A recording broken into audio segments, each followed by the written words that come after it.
Desa Hilimondregeraya, Kecamatan Onolalu, Kabupaten Nia Selatan.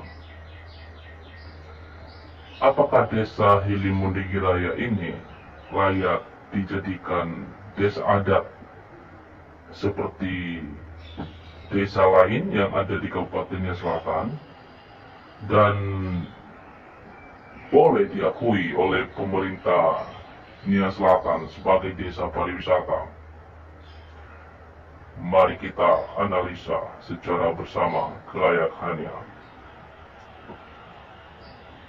Peninggalan sejarah dan cagar budaya mempunyai peranan penting dalam perkembangan sejarah suatu kota maupun negara. Melalui peninggalan sejarah dan cagar budaya, banyak hal yang dapat dipelajari dan dipahami. Bagaimana suatu peristiwa sejarah bisa terjadi.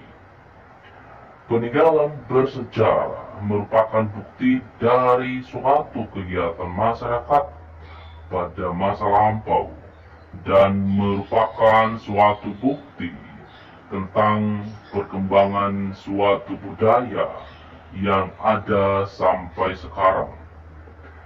Masuknya suku bangsa asing seperti Cina, Arab, India, serta masa perkembangan kolonialisme yang sangat signifikan di Sumatera Utara, membuat daerah ini memiliki banyak peninggalan bersejarah yang harus tetap dijaga agar nilai historisnya dapat dipahami. Di samping itu, peninggalan juga adalah sebuah hal yang penting yang patut dijaga dan dilestarikan oleh generasi ke generasi, dan bahkan bisa menjadi perhatian pemerintah daerah kabupaten dan provinsi serta negara, bahkan dunia internasional. Pemerintah dan masyarakat diharuskan hadir dalam memeliharanya. Sejarah megalitikum tidak boleh dihilangkan begitu saja dalam kehidupan masa kini, karena cukup besar nilainya apabila dilestarikan, yang dapat dimanfaatkan sebagai wisata edukatif, yaitu sebagai media pembelajaran dengan memperkenalkan kebudayaan kuno kepada pelajar. Maka pelajar dan masyarakat pada umumnya akan mengenal dan mengetahui identitas kebudayaannya dan tidak mudah dipengaruhi oleh kebudayaan asing. Dan dari sejarah yang berupa peninggalan-peninggalan kita dapat mempelajari budaya bangsa mulai zaman dahulu. Kebudayaan adalah segala sesuatu yang berkaitan dengan cipta, rasa, karsa, dan hasil karya masyarakat pada masa lalu. Itu berdasarkan Undang-Undang tentang Pemajuan Kebudayaan di bab 1 ayat 1. Saudara-saudari, di samping itu, pasal 4 disebutkan pemajuan kebudayaan bertujuan untuk mengembangkan nilai-nilai luhur budaya bangsa, melestarikan warisan budaya bangsa, mempengaruhi arah perkembangan peradaban dunia. Negara memajukan kebudayaan nasional Indonesia di tengah-tengah peradaban dunia dan menjadikan kebudayaan sebagai investasi untuk membangun masa depan dan peradaban bangsa demi terwujudnya tujuan nasional sebagaimana diamanatkan oleh Undang-Undang Dasar Negara Republik Indonesia tahun 1945. Pasal 24 dan 26 disebutkan tentang pemeliharaan dan penyelamatan. Tentang pemeliharaannya, pemerintah pusat dan atau pemerintah daerah wajib melakukan pemeliharaan objek pemajuan kebudayaan. Setiap orang dapat berperan aktif dalam melakukan pemeliharaan objek pemajuan kebudayaan. Pemeliharaan objek pemajuan kebudayaan dilakukan untuk mencegah kerusakan hilangnya atau musnahnya objek pemajuan kebudayaan. Pemeliharaan objek pemajuan kebudayaan dilakukan dengan cara menjaga nilai keluhuran dan kearifan objek pemajuan kebudayaan, menggunakan objek pemajuan kebudayaan dalam kehidupan sehari-hari, menjaga keanekaragaman objek pemajuan kebudayaan, menghidupkan dan menjaga ekosistem kebudayaan untuk setiap objek pemajuan kebudayaan itu, dan mewariskan objek kebudayaan kepada generasi berikutnya. Sementara penyelamatannya itu, pemerintah pusat dan pemerintah daerah wajib melakukan penyelamatan objek pemajuan kebudayaan ini. Setiap orang dapat berperan aktif di dalam melakukan penyelamatan objek pemajuan kebudayaan dilakukan dengan cara revitalisasi, repatriasi, atau restorasi. Desa Hilimondregeraya adalah satu desa adat yang tertua. Maksud kami di sini termasuk desa tertua di Nia Selatan yang memiliki kebudayaan dan peninggalan yang bersejarah. Kebudayaan dan peninggalan ini perlu dipelihara dan dipertahankan untuk anak masa depan, anak cucu kita. Dan yang tidak kalah penting adalah memelihara, karena akan menjadi objek wisata sebagai bahan penelitian dan menjadi tempat wisata para pecinta artefak dari penjuru dunia. Di desa Hilimondregeraya, selain memiliki kebudayaan dan peninggalan yang bersejarah, desa ini salah satu kebudayaan dari wilayah kecamatan Odolalu, dari bagian desa pariwisata. Di tingkat kabupaten bahkan, tentu dari berbagai pihak berkeinginan untuk mempertahankannya dan terus dilakukan perbaikan-perbaikan sebagai tanda kecintaan yang namanya desa tradisional. Saudara-saudari, ada pun beberapa peninggalan warisan yang bersejarah di desa Hilimondregeraya, di mana pada saat ini kita masih menyaksikan, masih bisa kita melihat, masih bisa kita menjelaskan tentang hal itu. Memiliki rumah adat besar atau yang disebut dengan Omosibua Nifulasara. Kedua, tempat musyawarah desa atau sering disebut bahasa niasnya Iwali Sawolo. Begitu luas, indah, ya, estimasi sekitar 12 kali 17 meter persegi, ya, dan memiliki batu yang sudah dipahat segi empat, ya, sangat indah sekali, ya, dan tempat ini digunakan oleh leluhur kita ketika mereka mau melakukan hukuman bagi yang melanggar adat, dan kemudian apabila juga ada acara adat yang ada di desa itu. Ketiga, teras rumah adat besar, mbele-mbele, ya, itu bahasa niasnya, itu mbele-mbele, terbuat dari batu pahatan juga, dindingnya sangat indah, ya. Teras ini bagian depan terdapat ukiran melambangkan adat nias, ya. Jadi ini teras rumah ini dan tempat musyawarah desa ini, Iwali Sawolo ini, itu dibangun pada masa kejayaan bangsawan almarhum Duwata Tuhan Semaidana. Seperti itu. Lalu kemudian ada pintu masuk halaman besar. Ketika kita masuk di rumah, mohon maaf, di tempat musyawarah desa ini, di Wali Sawolo, di situ ada 4 buah, ya, patung buaya, ya, diapit dengan patung buaya. Jadi pas pintu keluar, pintu masuk, pintu keluar juga ada. Seperti itu.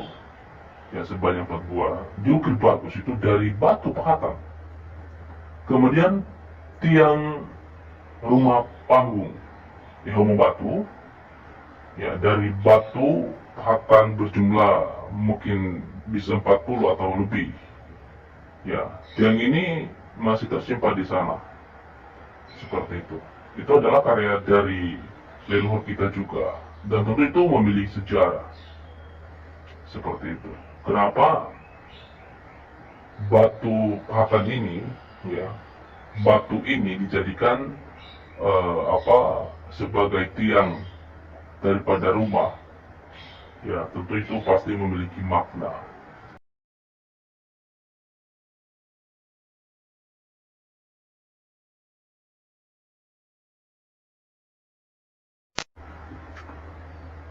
Yang kemudian kursi batu yang dipahat dengan ukiran yang indah. Berbagai macam ukiran di sisi belakang, di sisi kiri, kanan. Sangat indah sekali. Dan ini tentu memiliki arti, melambangkan kebangsawanan dan tata cara kehidupan masyarakat. Kursi batu ini tidak semua di desa di Kabupaten Nia Selatan memiliki ini. Ya, hanya beberapa desa saja. Yang saya tahu itu di desa Hilisimetano dan di desa Hilifelaga. Tapi tidak seperti ini cara ukirnya. Sangat indah sekali. Kemudian batu prasasti yang berdiri tegak sejumlah 13 buah. Ya, sering disebut ini adalah batu Nitarugo. Ya, di sekeliling Wali Sawolo itu, ya, tempat musyawarah desa tadi di poin kedua, itu ada batu prasasti. Ya, kemudian batu prasastinya ada lagi di daerah Sibaloi. Ya, tepatnya di tempat rumah adat dulu. Di situ banyak sekali, di situ ada batu Sotalina juga. Lalu kemudian di desa ini memiliki lompat batu. Ya, kita tahu bahwa Ikonias itu secara pariwisatanya dikenal lompat batu. Secara nasional sudah dikenal, apalagi secara internasional itu sudah pasti. Ya, di sana ada lompat batu, bahkan batu pinjakannya itu, ya, tanda hasilnya itu beda dengan di desa lain. Ya, dia sangat unik. Nah, justru itu yang harus kita kembangkan. Ya, perbedaan-perbedaan itu, apakah ada makna tertentu? Ya, dari dari tanda hasil ini, seperti itu. Ya, kenapa harus seperti itu caranya dan motifnya? Ya. Lalu kemudian ini sangat menarik juga ini. Ya, tentu di desa lain juga ada yang namanya peti jenazah. Ya, peti jenazah ini sangat sangat bagus sekali. Ya, ini umurnya ada sekitar 500 tahun. Ini peti jenazah almarhum, ya, Tuha Siwaluwalani. Ya, sebagai pendiri desa itu, sebagai bangsawan desa itu. Ya, sering disebut ini Hasinama, dan sekarang masih ada. itu tandanya bahwa desa ini adalah desa yang memiliki sejarah, memiliki kebudayaan, tata cara kehidupan zaman dulu. Ya, kemudian ada lagi keti jenazah dua ada Tuha Simaidana, ya almarhum Tuha Simaidana. Ya, dia ini adalah anak dari, cucu dari Tuha Solowalani. Ya, petinya juga terbuat dari batu, bahkan lebih indah. Ya, di sisi kirinya itu dan kanan itu, dan di bagian dekat dengan kepala itu sangat indah ukirannya, melambangkan budaya Nias. Ya, ini diperkirakan juga ini 123 tahun umurnya. Lalu kemudian ada tempat permandian. Tempat permandian ini ya sering disebut dengan Hilimondregeraya. Ya, kita juga tahu bahwa di semua desa adat, ya desa-desa tertentu di Sulawesi Selatan itu pasti memiliki namanya Hilimondregeraya, tempat permandian umum. Ya, tetapi ini di Hilimondregeraya khususnya itu sangat luas sekali, luas. Dan bahkan sebelum diperbaharui, ya sebelum direhabilitasi, itu dinding-dindingnya itu terbuat dari batu pahatan. Ya, dan ini ada yang namanya tempat permandian khusus laki-laki dan khusus perempuan. Ya, dan airnya itu sangat jernih, bagus sekali. Dan dia ini tidak diambil dari sungai, tetapi dia diambil dari mata air gunung. Seperti itu, karena kebetulan di atasnya itu ada gunung yang sangat tinggi sekali. Jadi diambil dari dari akar gunung itu. Ya, ini tentang tempat permandian umum atau Hilimondregeraya. Ya, kemudian batu megalit, ya termasuk meja batu. Ya, meja batu itu ada, ya itu letaknya di depan rumah adat besar dulu. Ya, sangat bagus sekali. Ya, lalu kemudian apalagi rumah adat tradisional di desa ini masih ada, masih tersisa sekitar sebanyak 43 buah lagi kalau tidak salah. Ya, masih ada. Itu tandanya juga bahwa desa ini adalah desa adat, bisa dijadikan desa pariwisata. Ya, lalu kemudian apalagi di desa ini hampir 90% ya halaman mereka itu tidak terbuat dari semen, tetapi dari batu sungai. Ada juga memang ada yang terbuat dari batu pahatan. Seperti itu, dan masih banyak lagi batu megalit yang tidak bisa saya sebutkan. Ya, satu persatu. Nah, jadi Bapak Ibu sekalian, ya itu adalah tentang peninggalan secara fisiknya. Ya, yang masih kita lihat sekarang, masih kita saksikan. Kemudian perlu kita sadari dan mengingat ke belakang bahwa desa Hilimondregeraya ini memiliki rumah adat besar atau Omo Sibuani Fulasara yang sangat unik dan megah pada dulu, yang dibangun pada masa bangsawan almarhum Tuha Solowalani. Namun sangat disayangkan pada tahun 1920 atau mungkin tahun 1923 sudah dijual kepada Dr. A.G. Mahler pada tahun 1923 itu. Seorang dokter asal Denmark yang bertugas di bidang kesehatan di Sulawesi Selatan pada masa kolonial Belanda.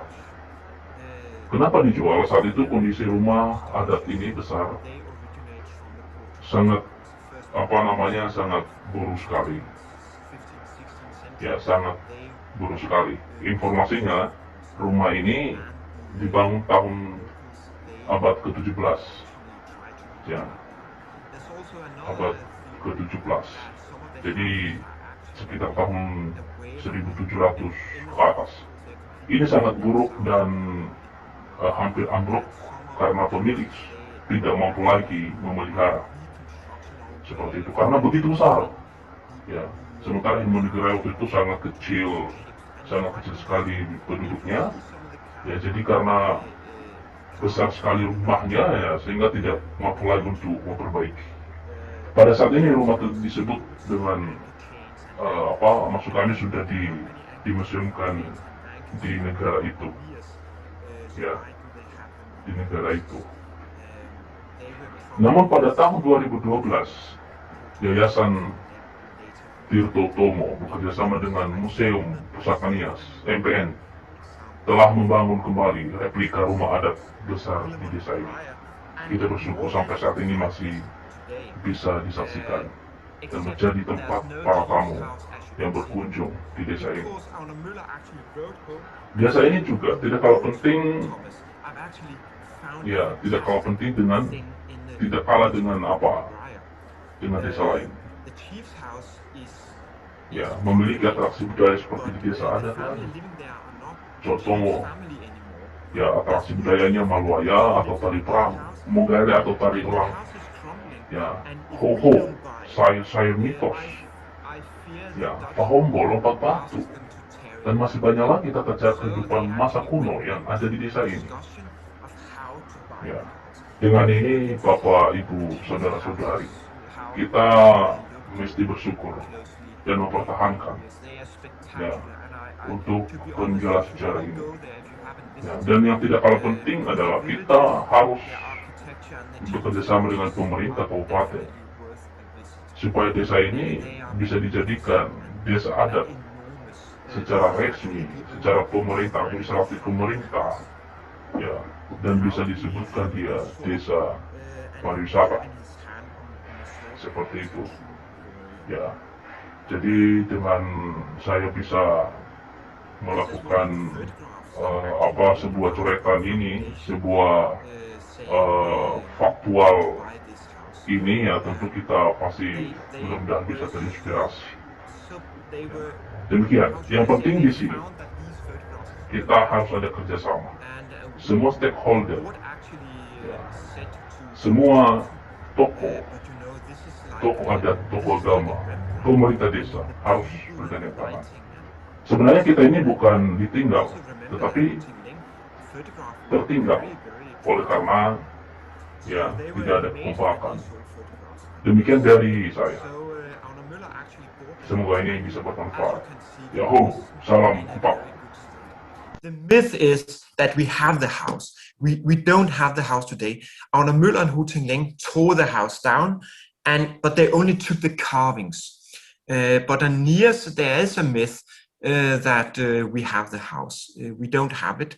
At one point, there were a discussion between the embassy in Copenhagen, the Indonesian embassy, and the National Museum in Copenhagen, approximately 15 years ago, whether they should have the house back. And we made a investigation, and we could tell them we don't have the house. The reason why people thought we had the house was that when the objects arrived in the museum, parts of the house was reconstructed by the museum's own carpenters, but we only have the carvings in the house. I'm seeing only the carvings because, believe me, the carvings are spectacular. They were very prominently displayed in the museum. This is, of course, from the old museums, but most of the objects were displayed in the museum. I'm very sad to tell you that very few objects are displayed today. I think it's approximately 8 or 10 objects that are on display today. The National Museum we have approximately 4 million objects, and the ethnographical collections have approximately 250,000 ethnographical objects, 250,000 archaeological objects, and then approximately 250,000 photographs. So a very small amount is actually on display. And if you ask me how is the future of this collection and how is the future of the ethnographical objects in the museum, I'm very sad to say that the ethnographical collections in Copenhagen, which is actually, we are the oldest ethnographical museum in the world, doesn't have, a very central standing in the museum. The museum is going to be rebuilt. We have on display now 44,000 objects, and that is going to be changed to display approximately 4,500 objects, and out of them only approximately 100 to 150 objects are going to be on display as the plans are now.